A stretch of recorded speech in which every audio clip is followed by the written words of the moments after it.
इमरान खान और डॉक्टर यास्मीन राशिद, उनसे मंसूब कुछ आपको स्टेटमेंट सुनवाता हूँ। मंसूब क्या बल्कि उनके ही शॉर्ट सुनवाता हूँ आपको, फिर कुछ और तज़किरा भी आपको बैकग्राउंड बताता हूँ। ये अजीब-व-गरीब पाकिस्तानी सियासत की एक दास्तान है। बाज़ औक़ात तो मुझे लगता है कि ये सारों को सिर्फ जमहूरियत के नारे उस वक्त याद आते हैं, या वोट को इज़्ज़त दो के नारे उस वक्त याद आते हैं, या न्यूट्रल कहना उस वक्त याद आता है जब खुद इक़्तिदार से बाहर हो जाते हैं और अपोजिशन में बैठे होते हैं और वापस इक़्तिदार में आने के लिए रास्ता ढूंढ रहे होते हैं। इन ऑफिस आके वो जो डेमोक्रेटिक नॉर्म्स हैं वो सब भूल जाते हैं। ये रियलिटी है पाकिस्तानी सियासत की, और बड़ी अफसोसनाक किस्म की रियलिटी है कि अगर ये लोग इन ऑफिस में उन रवायात को ज़िंदा रखने की कोशिश करें तो शायद उन हरकत का इर्तकाब करने से वैसे ही गुरेज कर दें। इमरान खान ने क्या कहा, अंपायर के हवाले से दिखाइएगा। जब भी ये इक़्तिदार में आए, अंपायरों को साथ मिला के आए। इन्होंने अंपायर साथ मिलाने हैं, मिलाए हुए हैं, इनको फेंटा लगाना है। अब अंपायर, ये इमरान खान उस वक्त भी कहते थे कि अंपायर की उंगली उठने वाली है, और उस वक्त भी उनका इशारा यही था जो मैंने अभी आपको पहले बैकग्राउंड दी कि जनरल ज़हीरुल इस्लाम उस बैक कर रहे थे धरने को, कि अंपायर की उंगली उठने वाली है। उस वक्त के वज़ीर आज़म को कहते थे इस्तीफ़ा लिए बगैर जाऊँगा नहीं। ये 2014 का तज़किरा कर रहा हूँ, हुकूमत बने अभी 1 साल हुआ था, और वो कहते थे वज़ीर आज़म का इस्तीफ़ा लिए बगैर जाऊँगा नहीं, और अंपायर की उंगली उठने वाली है। अब वो कहते हैं अंपायर साथ में लाया हुआ है। डॉक्टर यास्मीन राशिद का भी बयान सुन लीजिए, फिर मैं आपको बताता हूँ पूरी बैकग्राउंड भी इसकी दिखाएगा। हम सुन रहे हैं ये किस्सा कि न्यूट्रल जो हैं वो न्यूट्रल हैं।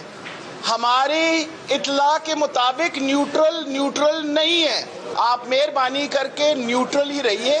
और मैं ख़ास तौर पे ब्रिगेडियर राशिद साहब जो हैं उनको कहना चाहती हूँ, आप लोगों को इसमें न्यूट्रल ही रहना चाहिए। हमें पता चल गया है कि नीचे न्यूट्रल जो है वो न्यूट्रल नहीं है, और सारी एडमिनिस्ट्रेशन को अपने साथ उन्होंने शामिल किया हुआ है, और वो शामिल करके मसले मसाइल हमारे लिए खड़े करेंगे।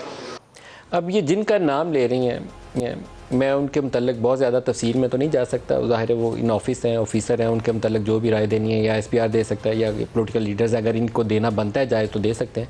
लेकिन 2018 का हम इलेक्शन कवर कर रहे थे, और कराची के मुख्तलिफ़ हलकों का मैं भी और मेरी पूरी टीम भी, प्रोड्यूसर भी, हम विज़िट कर रहे थे।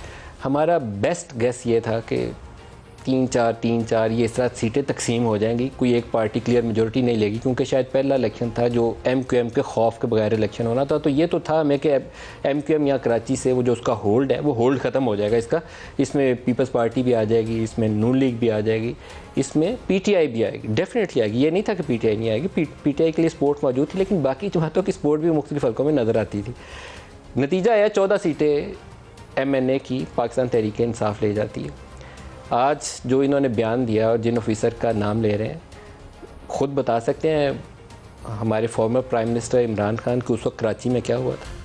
नहीं बताएंगे, पूरी PTI नहीं बताएगी। अब नाम लेना उनके लिए आसान है, इसलिए कि अब पंजाब का इलेक्शन नज़र आ रहा है और उन्हें याद है कि कराची में क्या हुआ था, इसलिए अब नाम लेना बड़ा आसान है। 2018 कराची में क्या हुआ था ये पूरी तफसील आप बताइए, फिर अगले के ऊपर सवाल उठाइए, फिर आपका सवाल जायज़ बनता है, वैसे जायज़ नहीं बनता।